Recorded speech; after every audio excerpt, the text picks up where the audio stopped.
तो फिल्म की शुरुआत क्रिश्चियन से होती है जो एक जियोलॉजिस्ट है। और जैसे ही वो घर पहुंचता है तो देखता है कि उसकी वाइफ खाना पकाने के बजाय किचन का पाइप ठीक कर रही थी। उसके इस घर में आए दिन कोई ना कोई प्रॉब्लम आते रहते थे, इसलिए क्रिश्चियन सबको खुशखबरी देता है कि वो लोग अपने नए घर में जा रहे हैं क्योंकि उसकी पोस्टिंग दूसरे शहर हो गई थी। सभी लोग ये खबर सुनकर खुश होते हैं और कुछ देर बाद क्रिश्चियन दोबारा अपने ऑफिस आ जाता है। यहाँ से उसे अपना कुछ सामान पैक करना था और आज क्योंकि उसका आखिरी दिन था तो उसे अपने कोवर्कर्स के साथ लंच भी करना था। सभी काम खत्म करने के बाद वो यहाँ से जाने ही वाला था कि एकदम से उसने एक अलार्म सुना। जल्दी से उसने मॉनिटर्स पर जाकर चेक किया तो पता चला कि जमीन का ग्राउंड वाटर अचानक से नीचे चला गया है, लेकिन उसके अलावा यहाँ पर कोई और हरकत नहीं हुई। बिला वजह ग्राउंड वाटर का नीचे जाना सेंस नहीं बना रहा था। वो परेशान हो गया। तब उसके बॉस ने उसे कहा, परेशान होने वाली कोई बात नहीं है, देखो सभी पहाड़ अभी बिल्कुल ठीक हैं, यहाँ से किसी किस्म की सेंसेशंस नहीं आ रही, इसीलिए सब कंट्रोल में है। क्रिश्चियन उसकी बात मानकर चला तो जाता है, लेकिन यहाँ से घर और घर से फेरी तक के रास्ते में वो यही सोच कर परेशान हो रहा था कि ग्राउंड वाटर इतना नीचे कैसे जा सकता है। ये लोग जब फेरी में चढ़ने के लिए इंतजार कर रहे थे, एकदम से क्रिश्चियन की नजर एक पहाड़ पर गई और अचानक उसे कुछ याद आया। वो यहाँ से वापस जियोलॉजी सेंटर की तरफ भागा और उसने अपने पुराने कोवर्कर से बात की और उसे बताया कि मसला सेंसर्स में नहीं बल्कि उन तक जाने वाली केबल्स में होगा। क्रिश्चियन ने उन्हें समझाया कि ग्राउंड वाटर अचानक से गायब नहीं हो सकता, वो हवा थोड़ी है जो उड़ जाए। ग्राउंड वाटर नए रास्ते बनाकर नई लेयर्स बनाएगा जिससे फ्रिक्शन पैदा होगी। अगर उनका कांटेक्ट टूट गया है और वो कुछ डिटेक्ट नहीं कर पा रहे तो इसका साफ मतलब है कि फ्रिक्शन ने केबल्स को तोड़ दिया है। अब क्रिश्चियन और उसके कोवर्कर जब केबल चेक करने के लिए जाते हैं तो पता चलता है कि वो वाकई टूट चुकी थी। दोनों वापस सेंटर में आए और क्रिश्चियन इस बात से बहुत गुस्से में था कि ये लोग हालात को सही से एनालाइज नहीं कर पा रहे। ऐसी सिचुएशन में ये सिर्फ येलो वार्निंग ही दे सकते हैं, यानी सबको हल्के खतरे वाली ही वार्निंग दे सकते हैं। इससे शहर में घबराहट तो नहीं फैलेगी, पर क्रिश्चियन को लग रहा है कि खतरा बहुत बड़ा है। खैर इस टाइम वो अपने बच्चों के पास चला जाता है और ये देखकर घबरा जाता है कि बच्चे फेरी के पास नहीं थे, बच्चे असल में आ गए थे अपनी मॉम के पास होटल में।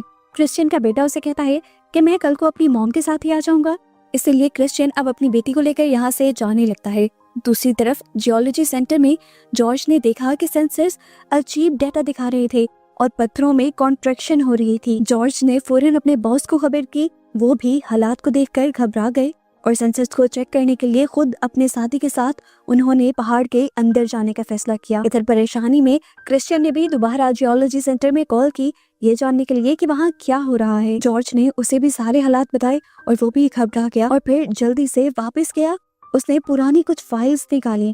उसे याद पड़ रहा था कि ऐसा कुछ काफी पहले भी हो चुका है और उसने इसके बारे में रिसर्च की थी। इन रिकॉर्ड्स के जरिए उसे पता चलता है कि असल में पहाड़ फैल नहीं रहे थे, बल्कि वो आपस में खिंच रहे थे, एक दूसरे के करीब आ रहे थे और ये साइन था सुनामी आने का। सुनामी आने से पहले समुंदर के आसपास के पहाड़ और जमीन ऐसे ही खिंचने लगती हैं। उसने दोबारा सेंटर में फोन किया। वो चाहता था कि बॉस को वो इस सारे डाटा के बारे में बताए, लेकिन बॉस तो इस टाइम थे पहाड़ के अंदर। और जैसे ही बॉस और उसका साथी पहाड़ से बाहर निकलने का फैसला करते हैं, अचानक यहाँ पे तेज झटका आता है ज़लज़ले का।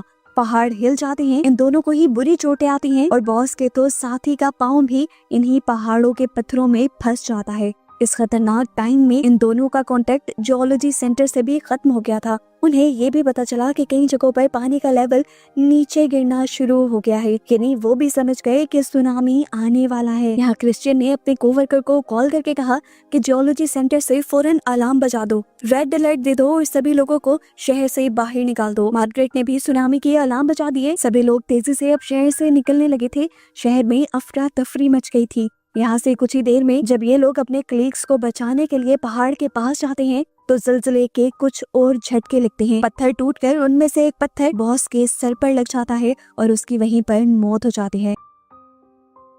यहाँ क्रिश्चियन अपनी बेटी को लिए सड़क पर खड़ा था। ट्रैफिक जाम हो चुका था और वो तेजी से लोगों को गाड़ियों से निकलकर ऊपर की जगहों पर भागने को कह रहा था। इसी दौरान वो देखता है कि उसकी नेबर दो कार्स के दरमियान में स्टक हो गई है। वो अपनी बेटी से कहता है कि तुम नेबर्स के साथ आगे जाओ, मैं उसे बचा कर आता हूँ।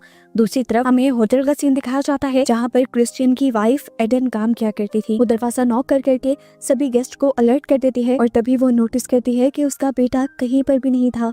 दूसरी तरफ क्रिश्चियन ने भी अपनी नेबर को बचा लिया था। वो उसे सहारा देते हुए ऊपर की तरफ ले जाने की कोशिश में ही था, पर वो देखता है कि सुनामी उनके बहुत करीब आ चुका है। इस टाइम में वो ज्यादा कुछ नहीं कर सकता था, इसीलिए वो अपनी नेबर को लेकर एक कार के अंदर बैठ जाता है और उसी टाइम सुनामी का पानी उनकी कार को भी हिट कर देता है और ये दोनों बेहोश हो जाते हैं। होटल में अब एडन को उसका बेटा मिल गया था।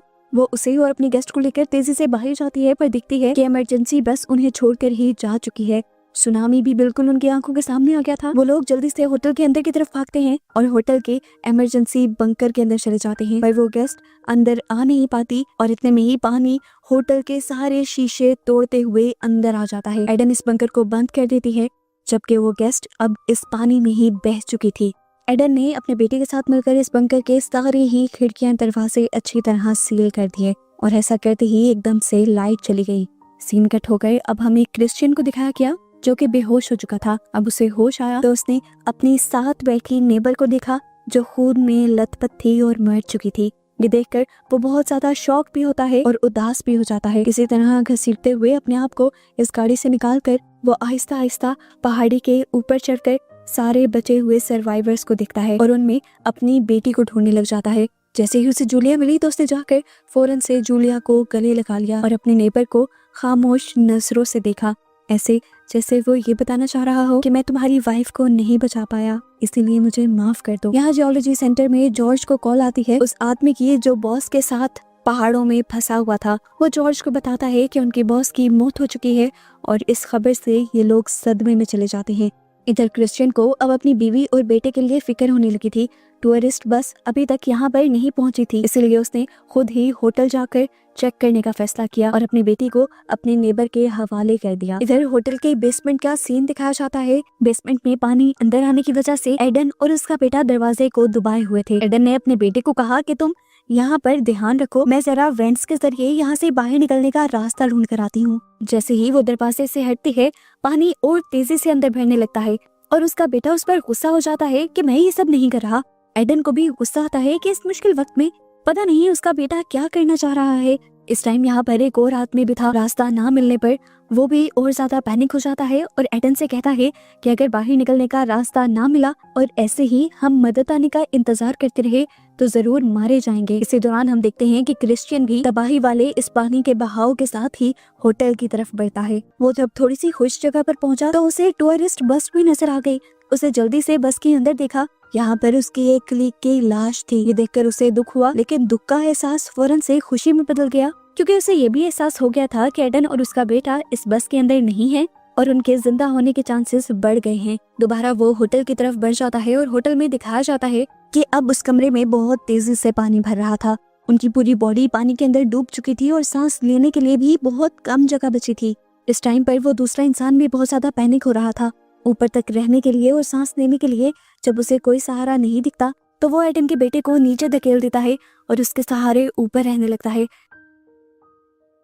एडन जब अपने बेटे को मुश्किल में देखती है तो वो दूसरे आदमी को पानी के अंदर खींचकर उसे डुबाकर मार देती है और इस तरह अपने बेटे की जान बचा लेती है। अब तक हमें दिखाया गया कि क्रिश्चियन भी होटल पहुंच चुका था। पूरा होटल छानने के बाद भी उसे अपना बेटा और अपनी वाइफ कहीं नहीं दिखे थे।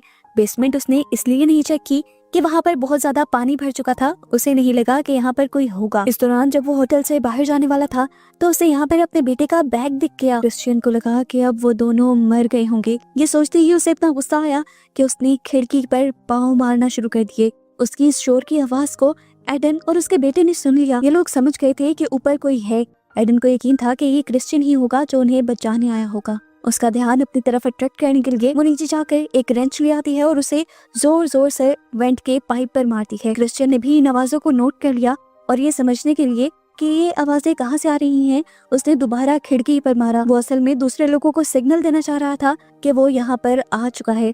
एडन और उसका बेटा भी खुश हो गए थे, लेकिन उनकी खुशी कुछ ही पल की थी, क्योंकि अब वेंट्स में भी पानी आना शुरू हो गया था। क्रिश्चियन उन लोगों को बचाने के लिए बेसमेंट के अंदर चला गया, पानी के अंदर तैरता हुआ ही। जबकि यहाँ पर एडन ने अपने बेटे से कहा, तुम परेशान मत होना, मैं बाहर का दरवाजा खोलने की कोशिश करती हूँ। ये कहते ही वो पानी के अंदर चली गई और बेसमेंट का दरवाजा खोलने लगी। वो नहीं जानती थी कि क्रिश्चियन भी इसी दरवाजे को खोलने की कोशिश कर रहा है। आखिर दोनों की एफर्ट्स मिलकर ये दरवाजा फाइनली खुल जाता है। दरवाजे के खुलते ही ये दोनों एक दूसरे को देखकर बहुत ही ज्यादा खुश हो जाते हैं। फिलहाल क्रिश्चियन एडन से कहता है कि तुम सीढ़ियों की तरफ से तैरते हुए ऊपर जाओ, मैं अपने बेटे को बचा कर लाता हूँ। क्रिश्चियन का बेटा भी अपने डैड को देखकर इस तरह से खुश हुआ था जैसे उसे सब मिल गया था। अब क्रिश्चियन उससे कहता है, चलो आओ बाहर चलते हैं। पर वो बहुत ज्यादा डरा हुआ था, वो इस पानी के अंदर नहीं जाना चाहता था। लेकिन क्रिश्चियन उसे समझाता है कि अगर वो यहीं पर रहे तो फिर मारे जाएंगे, इसीलिए उन्हें ये खतरा मोल लेना पड़ेगा और पानी के अंदर तैरना पड़ेगा। काफी देर तक तो ये तैरते रहे, लेकिन फिर एडन के बेटे की सांसें रुकने लगी और उसे बचाने के लिए क्रिश्चियन ने उसे अपने मुंह से ऑक्सीजन देने की कोशिश की, जिसके बाद एनर्जी मिलने पर ये लोग दोबारा तैरने लगे। जैसे ही एडन ने अपने बेटे को देखा तो फौरन उसे ऊपर की तरफ खींच लिया, लेकिन फिर उसे एहसास हुआ कि क्रिश्चियन तो कहीं भी नहीं है। असल में अपने बेटे को ऑक्सीजन देने के बाद खुद उसकी सांसें रुकने लगी थी। एडन अब क्रिश्चियन को बचाने के लिए खुद अपनी जान दांव पे लगा देती है और पानी के अंदर जाकर खींचते हुए क्रिश्चियन को बाहर निकाल लाती है। लेकिन अब क्रिश्चियन बेहोश पड़ा था। इन्हें डर लगा कि कहीं वो मर तो नहीं गया, इसीलिए वो जोर जोर से उसकी चेस्ट दबाते हैं ताकि मुंह से बाहर पानी निकल आए और फिर उसे सीपीआर देते हैं, यानी मुंह के जरिए सांस देते हैं और उसके दिल को झटके भी देते हैं। कई बार भी इस तरह कोशिश करने के बाद जब क्रिश्चियन की आंखें नहीं खुलती तो ये लोग हिम्मत हार देते हैं। क्रिश्चियन का बेटा ये नहीं देख सकता था कि उसके डैड की जान उसकी वजह से चली गई। वो इस गुस्से में जोर से चिल्लाता है और एक और मर्तबा जोर जोर से अपने डैड की चेस्ट दबाने लगता है। दोबारा मुंह से सांस देता है, यानी दोबारा सीपीआर देता है और इस मर्तबा आखिर क्रिश्चियन की आंखें खुल जाती हैं। ये इस टाइम इन लोगों के लिए बहुत ही इमोशनल मोमेंट था। तीनों एक दूसरे को देखकर एक दूसरे को गले लगा लेते हैं, जिसके बाद ये लोग यहाँ से चले जाते हैं ऊपर की पहाड़ी की तरफ, जहाँ सभी सर्वाइवर्स थे। जूलिया पहाड़ी पर बैठी इन लोगों का इंतजार कर रही थी और बहुत ही ज्यादा परेशान भी थी। अब जब उसने हेलीकॉप्टर की आवाज सुनी तो और भी ज्यादा उदास हो गई, क्योंकि उसे लग रहा था कि उसकी फैमिली नहीं आएगी और बस उसे ही रेस्क्यू किया जाएगा। वो अभी